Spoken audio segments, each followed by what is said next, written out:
You never clap at the beginning because I should leave now. Then I come out positive, right? I'm going to probably drive this gentleman back here nuts and move around a little bit. Everyone can hear me fine with the microphone here? Okay, thanks for the introduction. I appreciate it. I appreciate the opportunity to be here. And I'm going to give a little background here, and as I give background, I'm going to put my contact information up there. I'm going to have handouts throughout the day. I'm not going to be handing out an actual printout of this presentation. Don't feel like you got to take a note on every slide. If anyone is interested in getting the core program I'm going to be presenting, jot my email address down, give me a business card, and I'll make sure I send it to you. I'm going to probably have to remove some of the photos and different things like that just to keep it down to a manageable file size. But again, if you're interested in this electronically, if you're interested in any of the handout materials I'm going to be providing electronically, I can send those to you. So by matter of introduction, that's me. I've been in the insurance industry for about 17, 18 years. And this whole topic of work zone liability, how I got involved in that is how probably a lot of us got involved in a lot of things that we kind of tend to maybe specialize on, and that's baptism by fire. Working in the construction industry, working in the insurance industry, you see a lot of bad things that occur out there. And what I learned very early on in my career is from a lawsuit standpoint, from a litigation standpoint, work zone related incidents are some of the worst ones that I've seen out there.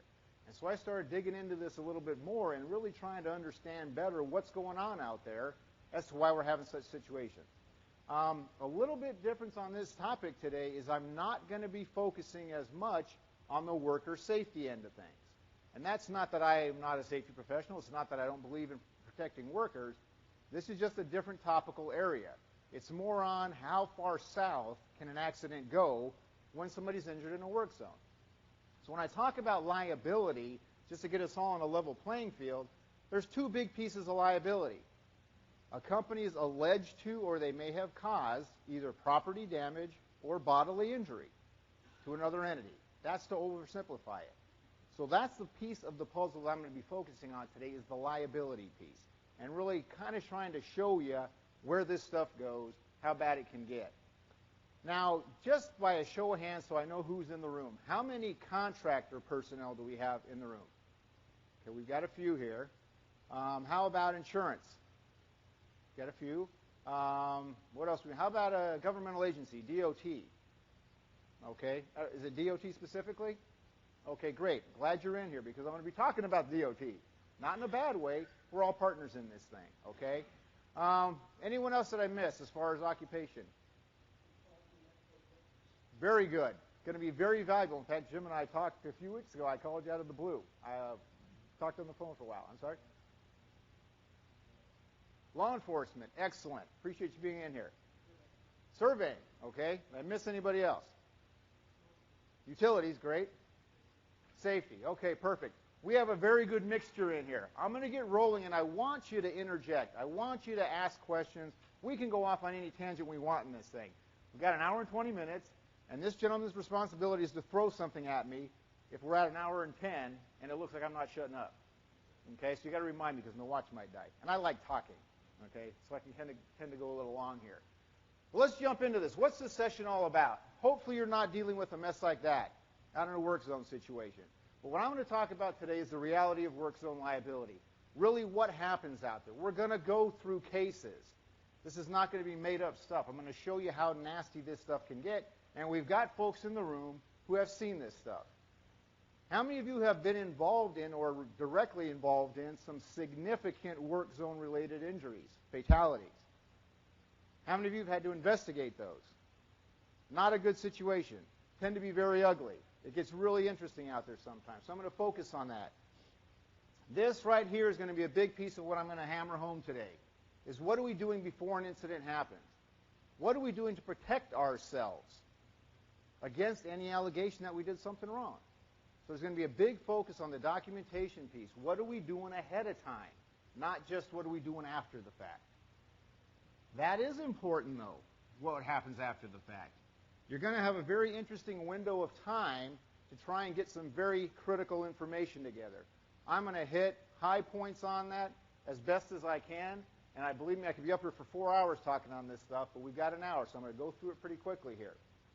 We are going to talk about a real-life accident review, and I'm going to show you some photos.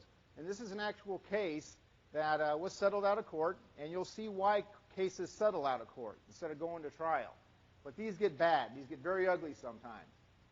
This is a photo from that accident. We're going to be talking about this at the end. I'm going to actually go through kind of a summary of the case from a pros and cons standpoint against the contractor that was involved. Okay? And notice something here. What's that speed limit? 40 miles an hour. This is not an interstate project. This is not high speed. And notice that. $6 million out-of-court settlement. And I'm going to show you why it got to $6 million. And I'm going to show you why it didn't go to court. Because there wasn't enough in place to properly protect the entities involved. Okay? So let's start with reality here. I said I want to make sure we get on the same page here. And this is what happens out there, right? You wonder what the heck people are reading when they're going down the roadway, right? You've got signs, you've got barricades, you've got all this stuff happening out there. And what are the folks in the vehicles doing? What do you see them doing? Cell phone, right? Reading. What was it? Lunch. Makeup, lunch, and cell phone at the same time, right? You see intoxicated drivers out there? Never happens, right? Especially night work, never happens, right? Again, we're dealing with a lot of situations here, and when it all comes down to what the bad part about the public is, that's what they're reading on your signs. You're making me late. I'm going to miss my plane. I'm going to get to work late. I'm going to have a heck of a commute because all that darn construction's in my way. So the stage is set to have a bunch of fingers being pointed at every entity involved in a work zone project. They're not considering that you're improving their roads, that you're making their life better. Their commute's going to get better. The road's going to get better. That's not the mindset. The mindset is you're slowing them down. You're in my way. I'm in a bad mood, and real bad stuff happens after that, right? For those reasons and that mindset that's occurring out there, we've got to look at what's going to happen. When there is an accident that occurs in a work zone, the contractors are going to get blamed. The DOT is also going to get blamed, right? Any entity involved in that situation is going to get blamed. You're going to have vehicles and equipment with your name and your logo on it. And how many drivers get out of the vehicle, if they make it, after an accident and go, yeah, my bad, that was my fault, right? I'm the one who caused this accident, had nothing to do with you guys. What happened? What's the driver do? Finger pointing. You nailed it on the head there, too. You're going to get blamed for everything you did wrong, failed to do completely right. There's a difference, but there's the same thing there. And we're going to walk through how critical it is to do as much right as you can, as often as you can, and as consistently as you can. When there's breakdowns in that consistency, we see the ramifications of it when things go to litigation. The defense that you have as the entity involved in that, you've got allegations of bad things that you did or failed to do correctly, is going to come down to how well you managed it based on the conditions that were present. And that is a key. People don't like documentation. It's a pain in the neck. It's some extra work sometimes you got to do. But after we go through some of the stuff here in the next half an hour, hour or so, you're going to find that this is the message that I'm hammering home. This is what's going to save you from all those allegations. Because sometimes it does get very, very bad. Now, there's no sound here, but it's just a little video clip.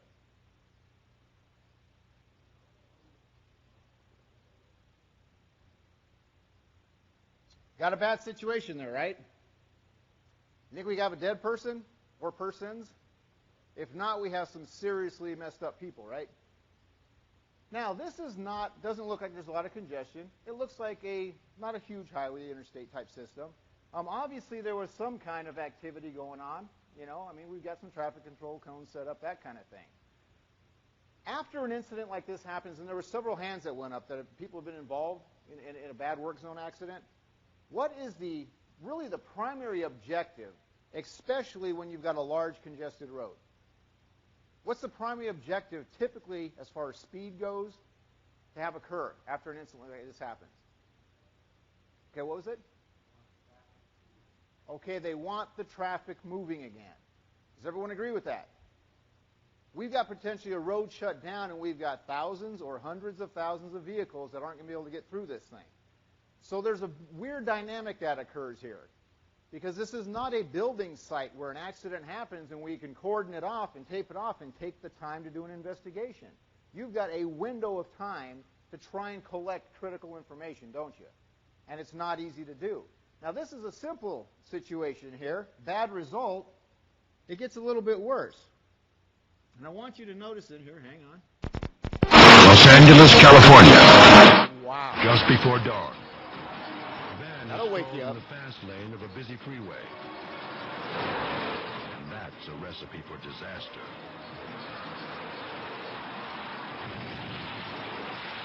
Notice the cone sitting there.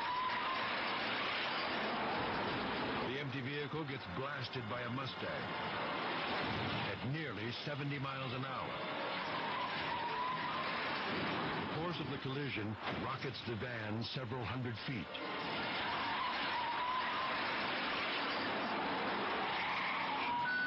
Inside the Mustang, a young couple is too stunned to get out. Paramedics are coming!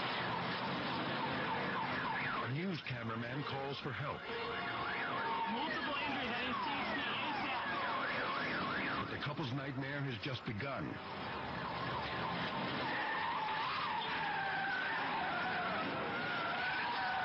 The car swerves to avoid their Mustang and skids out of control.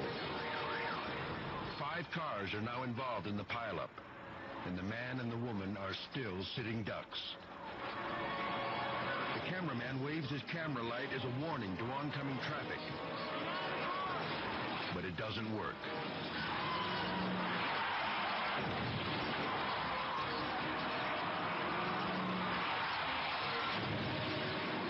The couple is battered in another violent collision. That's fun, right? We got a nasty situation there. Video goes on a little bit further, and actually there was very minor injuries that occurred in that, which is extremely lucky, right? But did you notice the traffic control devices in that video? Do you think that had there been several people killed or several people seriously injured outside of the property damage, do you think there's going to be some involvement of that contracting entity that had the cones out there? If you're a traffic control subcontractor, if you're the DOT, yeah, I think people are going to get brought in. And here's the whole thing, is when an incident occurs here, there's going to be a lot of activity. You're going to have emergency response. The demonstration they did out in the parking lot yesterday, the stuff's real. It's going to happen. There's going to be media involved. You're going to have law enforcement. And this is very difficult because you want to get the roadway open very quickly, so it is very challenging to investigate an accident like that as well as you'd like to. There's going to be all kinds of communications, internal with your company or your entity, external communication. You're going to try and do the best investigation you can. And again, the hands that have been involved in investigating something like that, just let me see them again. Difficult to do, nearly impossible to do, nearly impossible to try and figure out who the heck was a witness. Did you get all the witnesses? Do you have all the pieces that broke? Are you able to document skid marks? Are you able to tell exactly what happened? The message that I'm trying to send here is this is going to happen at some point, right? It's going to happen. We're going to walk through some cases. And the whole issue here is this is my message. What you do, and I say you, if you're the contractor, if you're any entity involved in that, what you do on a regular basis prior to an incident occurring is going to be very, very valuable. I'm going to put this in perspective with a different line of construction. You got some utility contractors in here, correct? Contractors deal with underground utility damages quite a bit, right? You're digging in the dirt, you hit a utility. And one of the most frustrating things when you're trying to help a contractor defend against the fact that the utility's saying they lost, use for, a week and all this stuff involved, and you get the investigation happening, and you get a bunch of pictures of what after a cable's been cut? You get about 20 pictures of a cable that's cut, and all you got is pictures of the hole in the ground with the cut cable. That is very frustrating when you're trying to help an entity, because what don't you have pictures of? You don't have pictures of the markings on the ground before you excavate it. You don't have pictures of what's surrounding it. And so it's only valuable to a point. 20 pictures of a hole in the ground with a cut cable are worth maybe half a picture from 20 feet away of the layout. Everyone agree with that? Same exact concept we're talking about with work zones. What you do ahead of time is going to be so much more valuable than what you maybe do right afterwards. Okay, so let's just start moving through here. Who's going to get sued? Everybody's going to get sued, right? It's the shotgun, machine gun approach. Let's shoot everybody potentially involved, and let's figure it out afterwards. Now, for the DOT or whoever the authority having jurisdiction is, does the DOT get sued? Okay.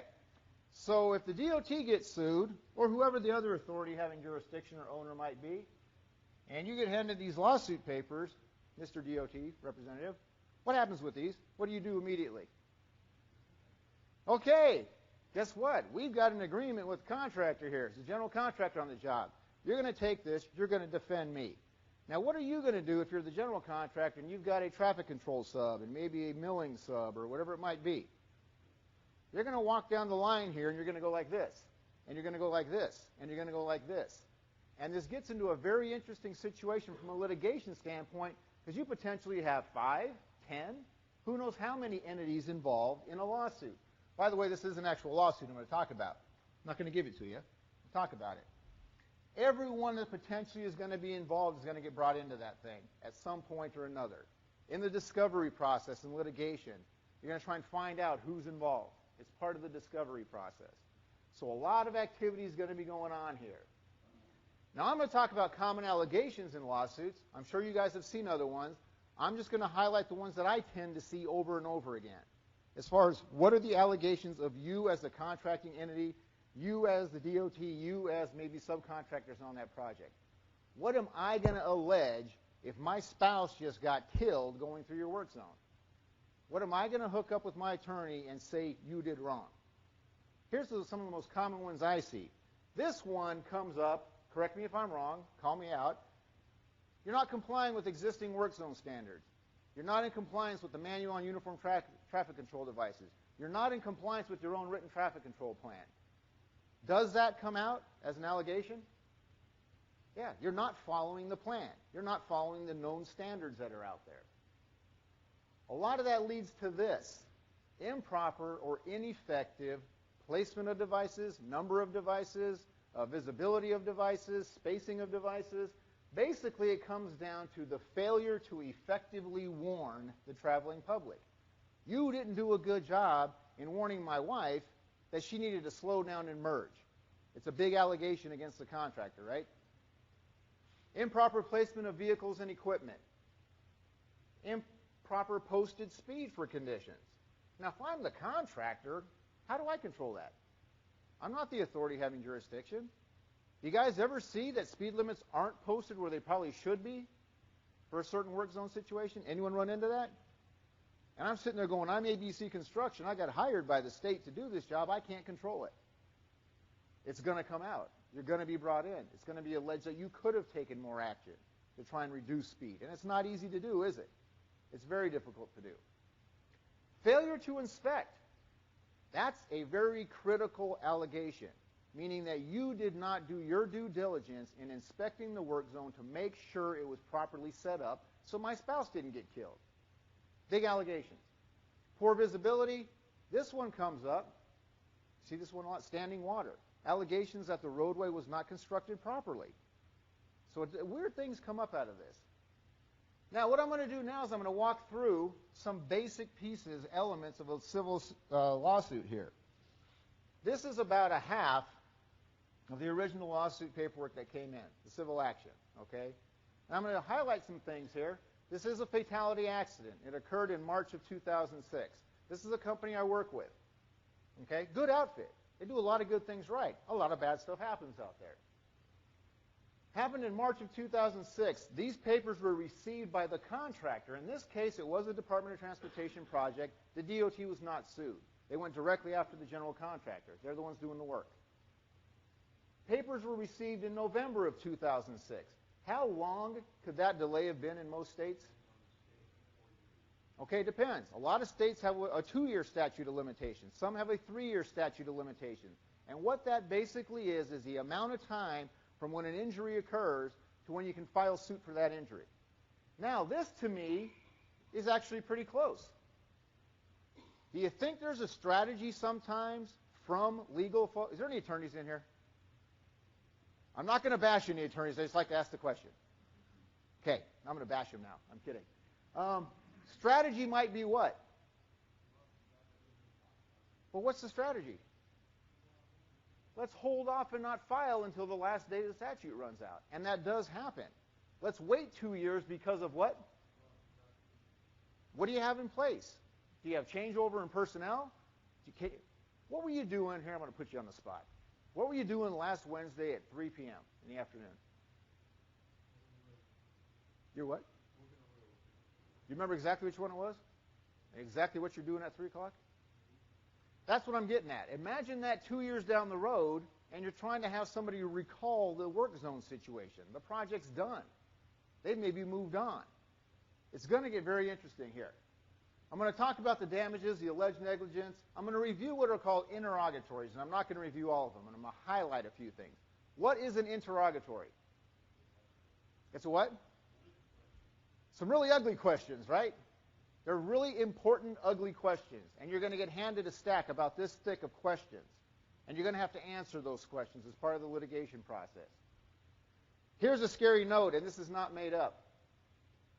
There's been 12 members of the public that have been killed in this contractor's work zones since January 1st of 2006.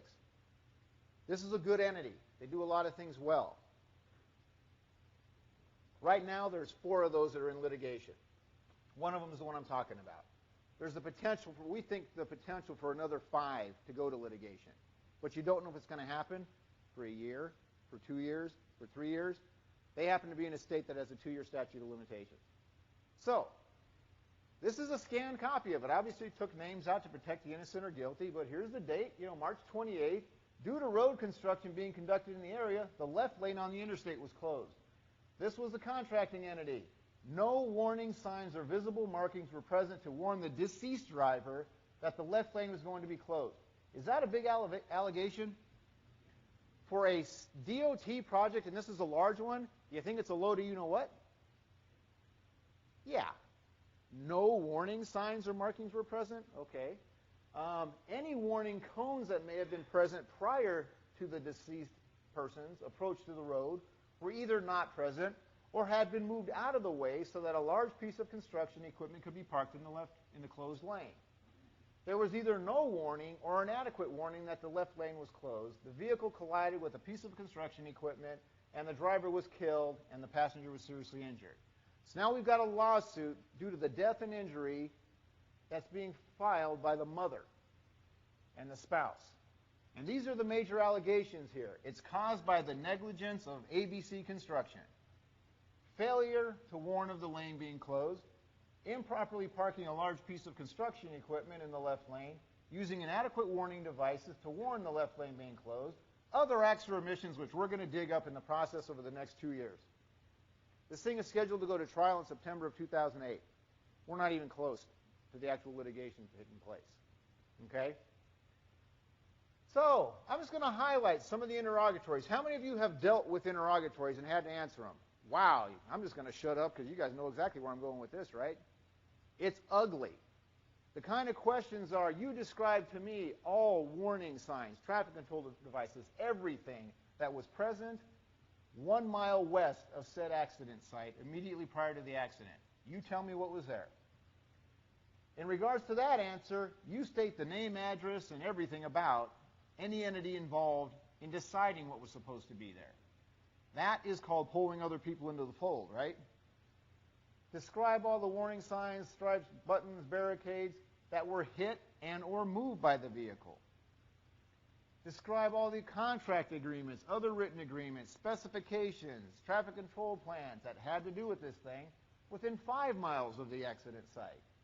Did the actual placement of those devices meet the traffic control plan? Describe any and all changes that were made. There's never changes that are made, right? The original traffic control plan you get for a work zone situation stays exactly the same from when it was designed, right? No, it doesn't. Things get modified all the time. Do you think it's going to be important as to how those modifications are documented? How they were approved?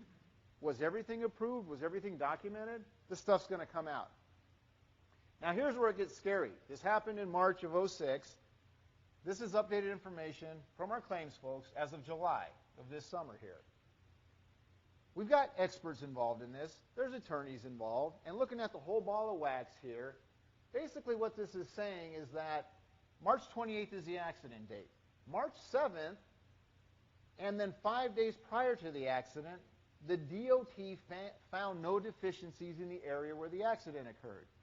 This date and that is important because what that is, and I'm going to talk about this later, is the required inspection that the DOT mandates. It's every 14 days, once during the day, once during the night. So the point here is there was no deficiencies found.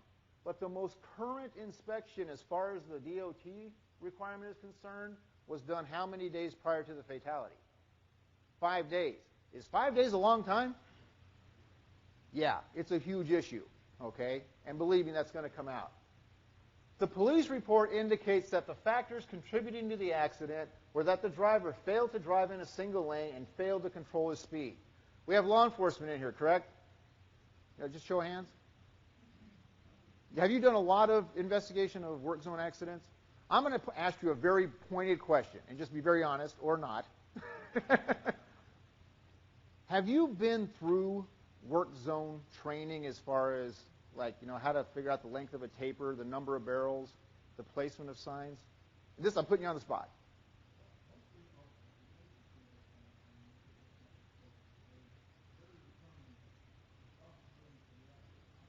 Right.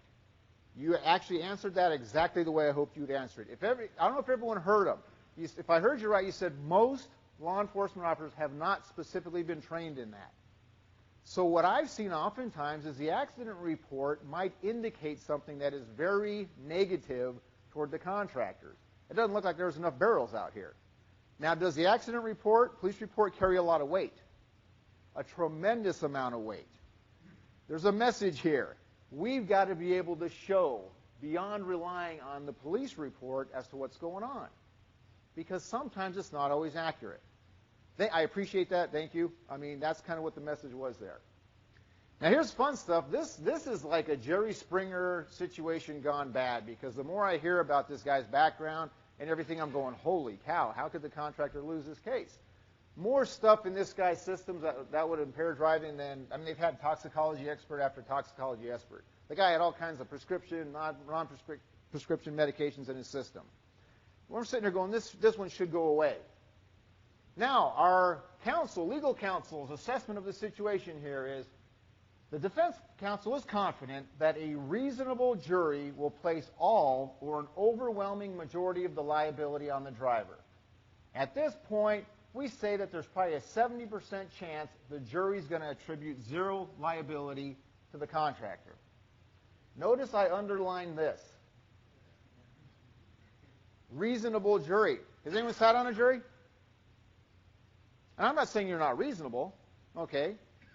But there's different venues in the country, and there's venues that have they're known to be like plaintiffs' bar locations. They're known to be judicial hellholes, meaning that oftentimes it is swayed way against the contracting entity in this case. Very pro-plaintiff. So you got to take this into consideration. 70% chance we're going to win this one, and look where we're sitting. 70% chance that we think this is going to go away. There is $1 million sitting in reserve right now, and to date there's been over $150,000 spent on legal fees, experts, toxicology, the whole ball of wax. And we're not even close to litigation. This is reality. This is one of those accident and work zone situations that should go away, and it's not. And even if it does go away, we've got a chunk of change spent, and we've already got this much in reserve that is planned to be spent for this litigation to take place. Okay? It gets ugly. Does anyone have any questions about that? I wanted to show you a real case. I'm going to show you more as we go through, and toward the end I'm going to specifically talk about that $6 million one. The whole point here is we all know bad stuff happens out there. I don't know if I've got the most updated figures, but last ones I could find, over 1,000 people died in highway work zones, last year. 85% of those fatalities were motorists. I'm not taking away from the worker safety element. It's just not the subject I'm talking about today. But if I'm saying 85% of that number of fatalities, I'm saying very high likelihood that there was litigation involved, and very high likelihood that there was lawsuits and contractors involved. Sound fair? A lot of bad stuff happens out there. I just like showing this. It's a short video. The construction workers often at greatest risk for injuries and death on the job are people we pass by nearly every day. More than 700 people are killed and another 37,000 are injured each year in roadside work zones. Road workers face perilous conditions on a daily basis. Often their only protection is a reflective vest, a few warning signs, and the rubber cones some call the thin orange line between life and death. Drivers rarely give them a second thought. Think about it. How would you like it if someone drove through your workplace at 65 miles an hour? Public I information just think that's a cool campaigns have met commercial. with some. That's why I like showing that. No, but the point here is there has been a lot of activity as far as trying to lessen the danger to construction workers. Different states have done different things. There's the doubling of the fines, right, for speeding through a work zone. Anyone from the state of Illinois? Okay. What's all over the interstate in the state of Illinois? Hit a worker, go to jail. Do you agree with that? Yes. I do too. And I think more states should do it. What they're saying there is if you're at fault, you hit a construction worker, you're going to jail. And you're going to pay a lot of money typically, right? Okay, so we've got a lot of stuff that we're trying to do. The fact of the matter is there's been a 50% increase in work zone fatalities over the last 10 years. We've got more congestion. We've got more cars on the roads. You don't see the number of new roads being built out there as compared to what? Maintenance of existing roads. So we've got a situation out there. It's not getting much better here. I'm going to talk about some critical liability issues. I'm going to highlight these things. I'm going to pop through them fairly quickly, but the point here is to get you to understand how the cards are stacked against you and why you have to be able to protect yourself. There's a lot of liability issues out there that we got to get on the same page with. I'm going to talk about standards and written plans. I'm going to bring one slide in on OSHA. OSHA, Occupational Safety and Health Administration, was put in place for the protection of who? The workers. Well, that's worker injuries. That's not general liability. Do you think that things cross over sometimes? They definitely do. Sovereign immunity, some contractual issues, limitation of liability. This is all fun, ugly stuff we're going to talk about, right? Exciting stuff. I'll do it quickly. Now, work zone standards, right? The current version of the Manual on Uniform Traffic Control Devices, 2003, National Federal MUTCD. Part 6 has to do with temporary traffic control, correct? Everyone familiar with the MUTCD? Okay. It's the Bible, right? It's the book on a national standards aspect that comes into play anytime you're dealing with temporary traffic control. It's the national standard. It's law. Now, you've got the federal. You've also got state supplements. How many of you are in states that have a supplemental standard? Okay, a lot of you. I just happened to I threw the Illinois one in here because it's the last place I was doing some of this. So not only do you have the federal, you've also got the states that might have made some slight modifications. The state supplement is always going to be at least as stringent as the federal. At least it's supposed to be. But you're going to maybe have some differences, some tweaks, some nuances to that state that you've got to be very aware of. It's critical that the standards are followed. If they're not followed, you've got to document why. And does it occur where you can't follow the standards to the T? Is that reality? So the reality is you better be able to demonstrate why and what you did to meet the intent of the standard if you can't follow it to the T. Okay? But these are critical here. Now, I talked about OSHA. This is an actual different contractor we work with. Just earlier this year, they had a road job going on, and they got nailed by OSHA. There was 14 serious violations, only $4,500 in penalties for that contractor, and all of these violations were under this category. All traffic control signs or devices did not conform with Part 6 of the MUTCD. Traffic control is for worker protection as well, right? 2 serious violations, $4,500 again. Flaggers were used in a manner which did not conform to Part 6 of the MUTCD.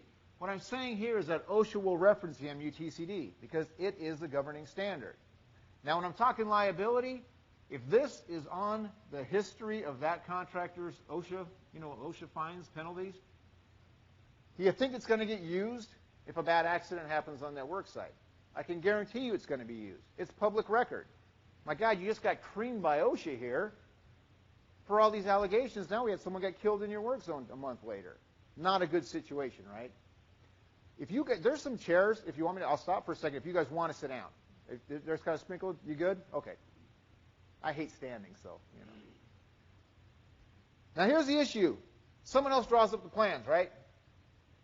Typically, on a big job, who's actually drawing up the traffic control plan? You are. Who are you with? Are you? Okay, so you're doing your own traffic control design. Okay, got a DOT job. Who's doing the design? Okay, DOT. Okay, I mean, it's going to vary all over the place. The point is, it doesn't matter who designed it. It doesn't matter who put it together. It doesn't matter who inspected it. You can't just say, as a contractor doing that project, that the state designs it, hands off, we're going to do exactly that. You can't do that. Why can't you do that? Because you're liable. What's going to happen when the lawsuit comes in? Here, Mr. General Contractor, you're going to deal with this now. Have you seen where traffic control plans and specifications aren't correct? Let me see the hands go up on that one. Okay, we've seen that there are errors that are made, and things need to be modified. So my message is you can't rely on that. You have to take it on yourself and make sure things are happening the right way. And you have to be able to show that you took your due diligence to make sure it was set up the right way. If it's not working, you're going to be held responsible. Now, this actually is out of the Illinois supplement, the supplemental standard, but it's a good message. Nothing in this chapter, meaning this is a chapter in the Illinois supplement, shall relieve contractors from the responsibility of properly placing, maintaining, and operating traffic control devices or implementing procedures. It's right in the standard. It's right in the supplemental standard that nothing in here relieves you as the contracting entity from making sure this happens right. That's what it's saying. DOT contract language. In the performance of this contract, the contractor shall comply with all federal, state, and local laws governing safety, health, and sanitation reasonably necessary to protect the life and health of employees on the job and safety of the public. This one clause in a contract just did what? It brought in federal MUTCD, it brought in state supplement MUTCD, it brought in local ordinances, it brought in everything that has to do with that work zone. And by contract, you are obligated to make sure you're complying with all that. You kind of got, you see where we're going here? You got a nail in the coffin here, you got a nail in the coffin here, here comes a big one, and I got a bunch more to talk about. Okay? The plan has to deal with everything. Private cars, pedestrians, bikes, trucks, emergency vehicles, railroad. It's got to deal with all aspects of that, and it's a challenging thing to do, and I acknowledge that. I think it's nearly impossible to have a 100% perfect work zone every day, every minute, every hour of the year. You got to do the best you can do as consistently as you can. The written plans.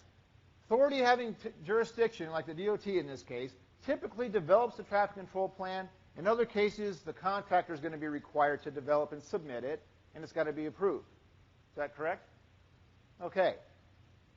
The message here is complying directly with only the traffic control plan does not necessarily always mean you're in compliance with the standards, because a bunch of hands just went up when you acknowledge that we've seen problems with the traffic control plan.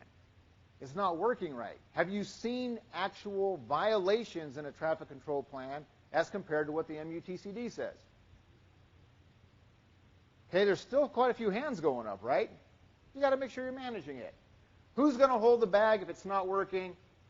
Contractors all the way down the chain are going to end up holding the bag. Okay? Where's the deep pocket? What do we mean by deep pocket? Who's got the money, right? Does the state have money? Is there a limitation on how much of the state's money you can get? Okay, we're going to talk about that. Comes down to it. If you're a large contracting firm, and I'm on the insurance side, you're going to have layers of insurance. You're going to have the 1 or 2 million up front on the general liability. You're going to have an excess policy that goes to 5 or 10. You're going to have an excess policy that goes to 25 or 50, depending on what you're dealing with. So the entity with all this insurance backing them is typically the contractors.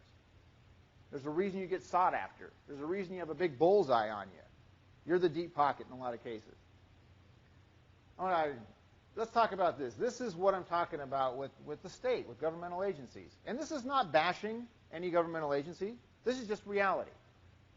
There is what's called sovereign immunity. It applies to governmental agencies. It could be the state, the city, the municipality. It could be the DOT. And basically, it caps the maximum contribution, and this is a strong word, regardless of the actual percentage of liability. Example, if there was a glaring error in a traffic control plan that was designed by the state, this is going to be very important to the state because there's a cap on the liability piece that they're going to be stuck with. They range from state to state, and they're not enough. And I live in Georgia. I thought I'd throw it up there. This is one of the higher limitations of liability. $1 million per person, $3 million per occurrence. That's high. We're going to talk about a $6 million lawsuit. Is it high enough? Maybe not. Anyone work in South Carolina? $300,000 per person, $600,000 per occurrence. That's not a whole lot, is it?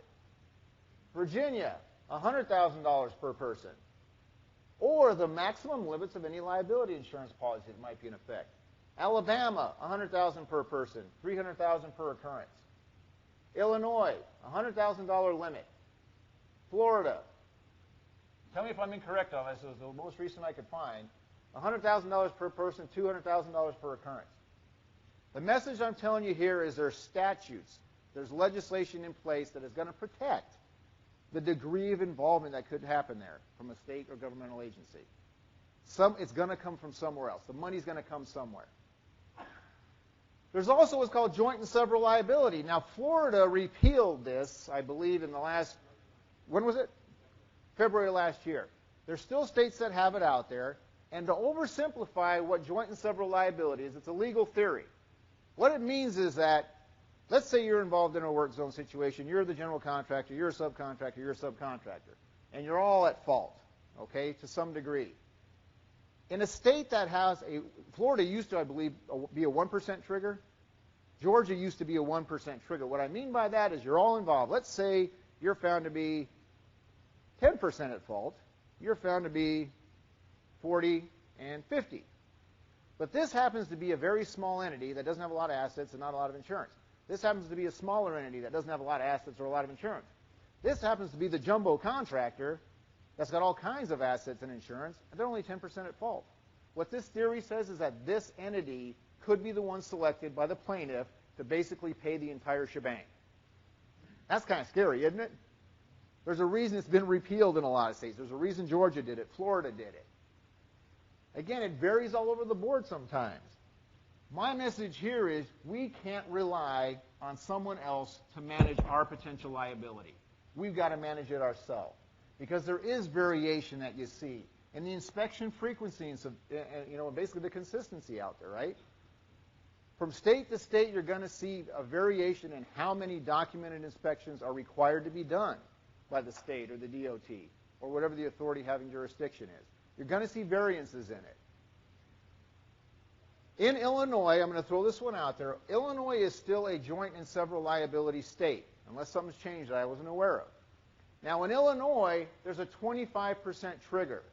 And what the critical thing here is a defendant whose fault is determined to be 25% or greater compared to the plaintiff's fault is potentially going to eat the whole thing. That number is very important, right? If I'm the prosecuting attorney representing the spouse that just got killed, what am I going for? 25 on up, right? If we're trying to defend the contracting entity involved in that, what are we trying to go for? 24 or less.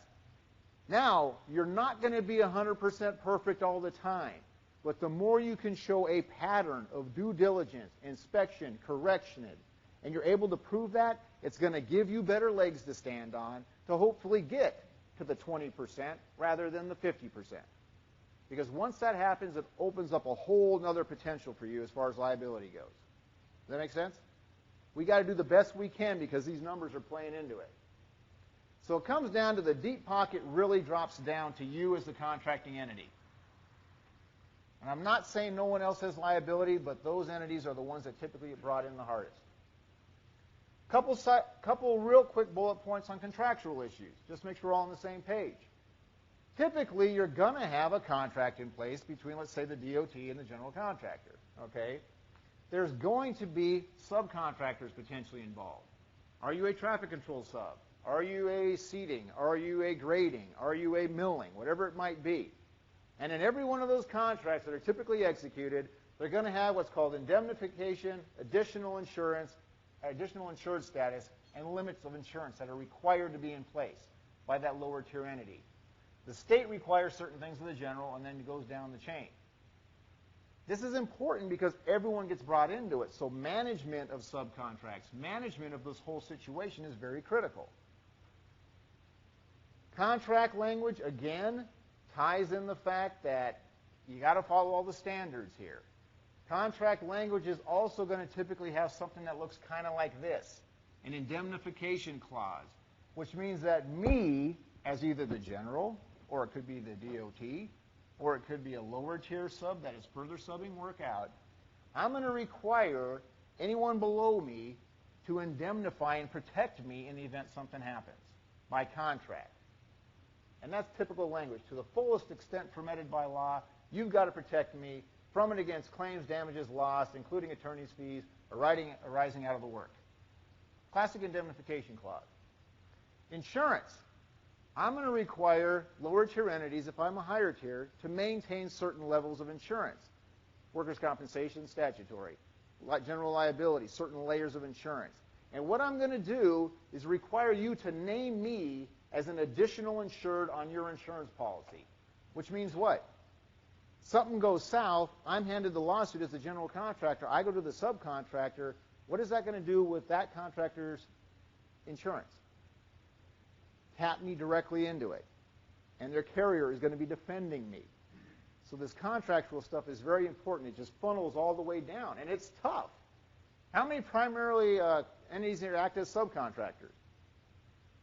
You guys are trying to get everything pushed down on you that could possibly be pushed on you, right?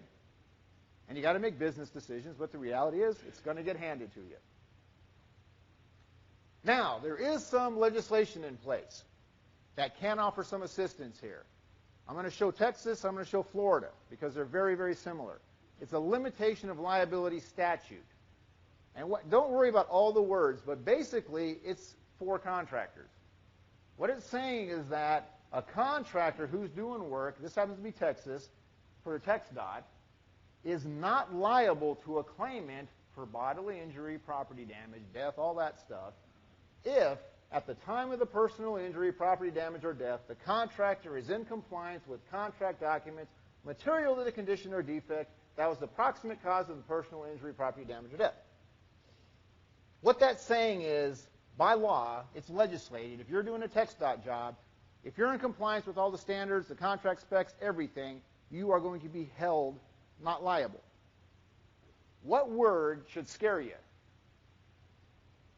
What one small word in here, if. If at the time of the accident you're in compliance. My question is, how are you going to prove that you were in compliance? How are you going to prove you were in compliance when the last formal documented inspection was done by the state 5 days before the fatality occurred? Is that going to do it? It's going to help, but it's not going to do it. You need to be able to show that you're in compliance as best as you can right before the accident happened. Now, Florida has almost the exact same language. They clarified it a little bit more, and they said that this limitation of liability does not apply when the cause of the death is a latent condition, defect, error, or omission that was created by the contractor, or when the cause was the contractor's failure to perform, update, or comply with maintenance of traffic safety plan as required by the contract. They're further defining it, going, you know what? This will work if you can prove you're in compliance, and you will not be held liable. That's a huge if, It's very difficult to do. You've got to do your best to be able to show that you were in compliance. Okay? Comes down to inspection, right? How many of you are actually involved physically in inspecting work zones? With those hands that went up, how often are you making corrections to work zones? Daily? Hourly? Weekly? Significant corrections? Sometimes? What do you do when you make a significant correction? You do what? You document it. That's the question I'm getting at, because what I found way too often is we're out there doing a lot of good stuff, and we're not taking credit for it. We had to replace 12 barrels on this because a semi just blew by and crushed them all. And it's not documented. That kind of stuff shows a pattern of inspection, correction, maintenance. James, I'm going to ask you, because you've been expert witness, you testify, right? How critical is that? The pattern of inspection, correction, and the documentation behind it. Can be critical. And the reason I keep emphasizing pattern is because not only is it important to show that you did something just prior to the accident or as close to the accident time as possible, but to show that that's your process. That's the way you manage stuff, is you do it regularly. You do it all the time. If you didn't document it, it didn't happen. Every day, maybe more than once. What about weekends, nights, holidays? Anything damaged, dirty, displaced, or missing? Document the inspections. Document corrective actions. Document when you can't do something that you feel is appropriate for that work site condition because you aren't allowed to. It's very challenging because you're trying to show due diligence. How many entities are involved in photos and video of work zone situations? Can be very, very helpful if you do it the right way and you know what you're doing. It's a big message I'm pushing to a lot of our road contractors is you got to take the bull by the horns, you got to get people trained in how to do this stuff, and you got to videotape. You got to take pictures. When you set up a lane closure, you got to drive through the thing and show that you had all the advanced warning in place. You had the taper set up properly. You had the number of devices that should have been there.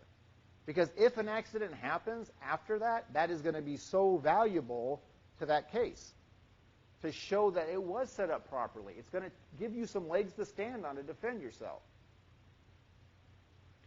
Now, I'm going to just real quickly grab Arizona. They actually spell out inspection requirements, and it varies from state to state. You know, routine day and night inspections of all traffic control plan elements should be conducted. Someone who's experienced should be regularly inspecting and documenting the work site. The individual responsible for the temporary traffic control should have the authority to halt work. That's usually there. The message here is that there's guidelines and there's requirements that vary from state to state as to what is actually physically required for documentation. I'm going to pass out some examples here. Here's the first time I'm going to pass out things. I'm just going to pass out a variety of inspection. I'll just run this one over here. It's a variety of inspection forms, and some are from different states. Some are just from, the AGC has one. Just go ahead and take one and pass it around. We're not going to go through these in detail. I'm giving you as examples because what I've found is that there's too much reliance on what the state requires. And if the state only requires a certain documented inspection every 2 weeks, night and day, it's not enough. So what are you doing to manage it yourself? Do you have your own internal daily inspection form? Do you have maybe a more elaborate weekly or monthly? What are you using to document all this stuff? So those are some examples that might be pretty valuable. In Illinois, you got Illinois folks in here, there's a requirement for surveillance. IDOT requires that surveillance is done, and this is geared toward when the work is not actually happening. So what I see typically happening is the contracting entity, if they're doing daytime work, they've got people out there. They'll subcontract out surveillance. That happens at night, over the weekends, and there's a specific form that IDOT requires. Now, what scares me is I was doing some training up in Illinois, and I'm going, okay, I happen to be with a general contractor. So you're hiring somebody to do this surveillance. Yep. So what happens with these forms? They go to the DOT. And I said, do you see them? What do you mean? How often do you see the forms? Well, when there's a problem, I'm going, you're hiring somebody and paying them to do this, and you're not seeing the work product? Why wouldn't you want that? Why wouldn't you want the surveillance to show patterns of good inspections and to make darn sure that if a deficiency is noted, it's corrected? Because you need to take the bull by the horns. It's going to vary all over the board as far as what the state requires. So what projects do you inspect? Who does it? How often? What's recorded? Who reviews it? Who makes sure it's corrected? What kind of format are you using? A daily log?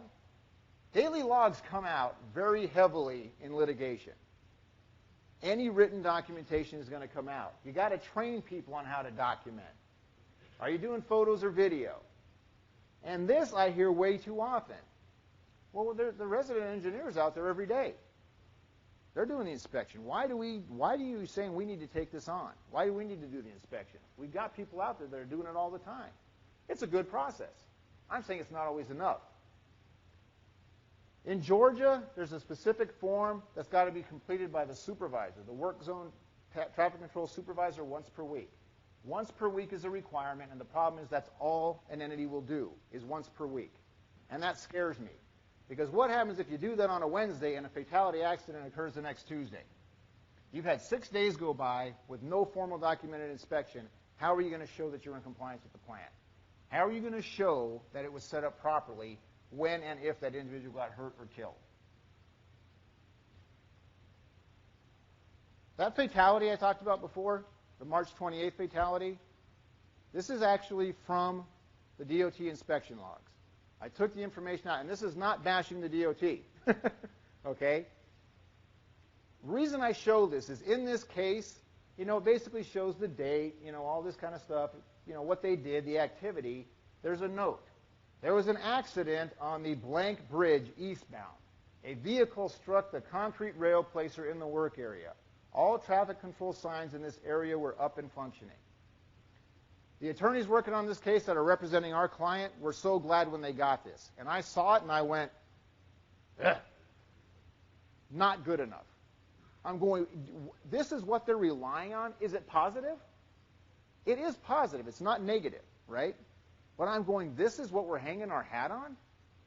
I'm going, no, you need this. Then you also need the contractor's documentation. You need the photos. You need the video maybe. You need the daily inspections that all track with this. Because the one thing I couldn't scan, because it wouldn't be visible here, is the police report. We talked about that earlier. What do you think the police report says? Appears that there was inadequate traffic control in front of the equipment, basically. What did that do? That just completely contradicted this. Okay? We have a problem here. There's an issue.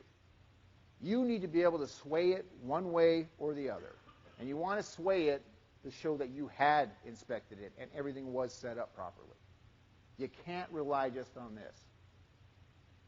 Does anyone do video? Okay. Are you videoing? Well, he does video back there. How often are you videotaping lane closures? Who's doing videotaping? Okay, so once the lane closure is set up, you're going to videotape it. Is anyone doing frequent videoing? How often?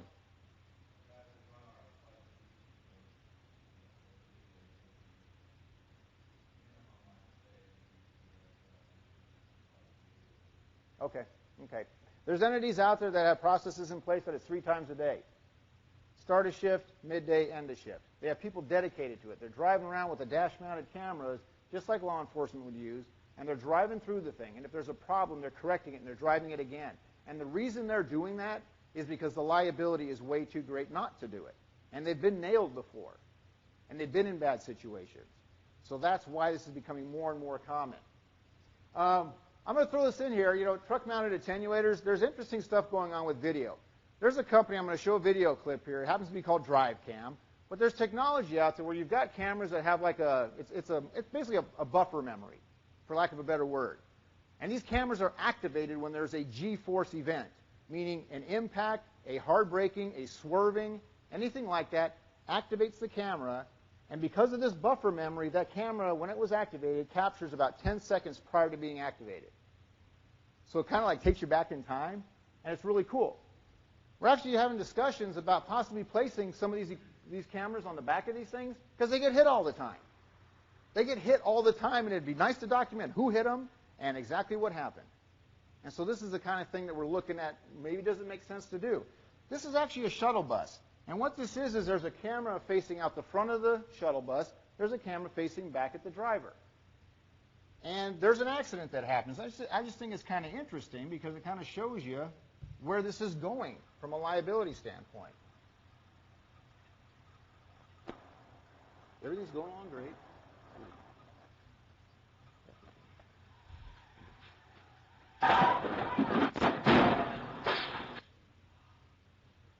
Now, right there, a lot of companies are looking at this stuff because you've got then documented evidence of what happened. I mean, this is where this stuff is going because it has worked, and it continues to work if it's done right. So, any questions on that? Basically, hopefully, I've hammered the message home enough, which is what? Don't you hate that word? But you got to get good and consistent at documenting. And this, I'm talking pre-incident. Real quickly, I'm going to show some pictures post-accident because that is very critical as well, what you do post-accident. I've got a contractor that has a team. It's a third party. They're attorneys and accident reconstructionists. They're notified that there's been an accident in their work zone. It's kind of like the hotline. These guys show up on the site. They got the attorney there. They're taking witness statements. They're actually doing all the video, the pictures, everything to document the entire situation as quickly as they can. And they work in an area where the response time has been about 45 minutes, which isn't bad. In that 45 minutes, what already happened, though? A lot of things changed, right? So the message here is it's important post-accident, more important pre-accident. But what are your on-site supervisors been trained in? Have they been trained adequately in what to document, what to do right after an incident occurs? Have they been trained in all these issues here? If you have third-party response, how quickly is it? I work for an insurance company, and I'm telling you, don't rely on the insurance company. And that's not I'm bashing insurance companies. I'm saying when an accident happens, by the time it's notified, the employer's notified, by the time it comes into the system, we have a rapid response protocol where we respond very quickly. But if it's the next day, you're going to lose it, right? And that's pretty darn quick. You've got to take it on yourself.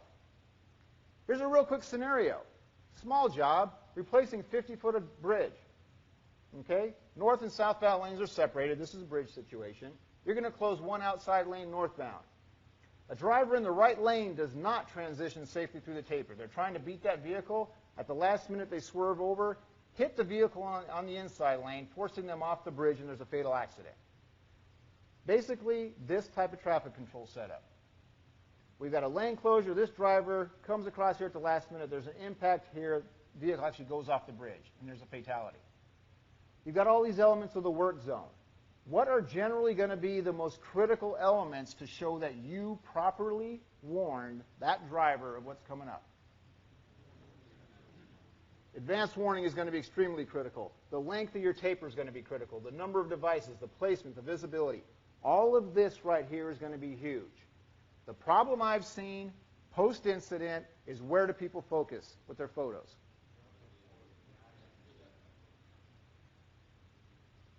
You focus right there. And what my message is you got to get people trained to go back, back, back, back, back. Okay? I'm going to blow through this one. Everything's going to get questioned afterwards.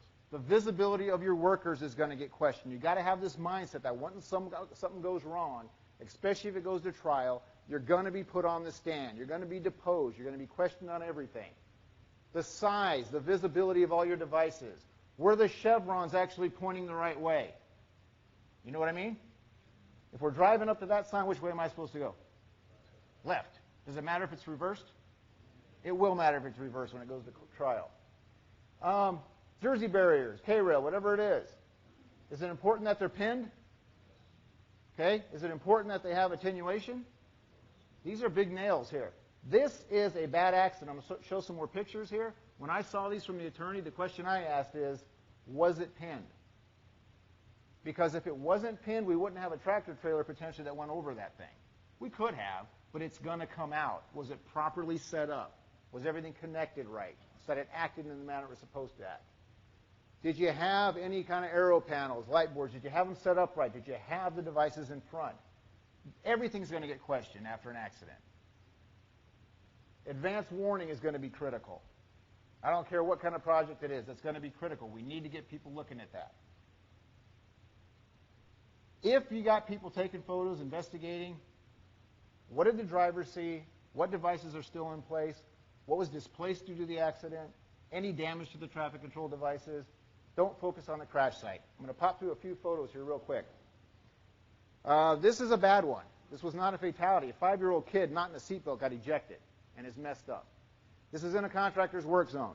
These are the photos I got from afterwards. And it's important to take up close pictures of the damage, right? And in fact, this was very important. They took pictures of the tires because one tire was different than the other three. This stuff will play into why that vehicle maybe went out of control. So you got all those photos. You got this tractor trailer that hit that vehicle, swerved, went up over the railing, and did not get killed, but this is going to get questioned. Okay? The person stepped back because you've got swerving. You've got all this stuff going on, so they wanted to document that. This is very good. You've got damage to the attenuator. That is the farthest they got back. That is the one picture I found that actually was the furthest back from the accident scene. What did this not capture? No advance warning, nothing. Okay? Message is back way up. Video if you can.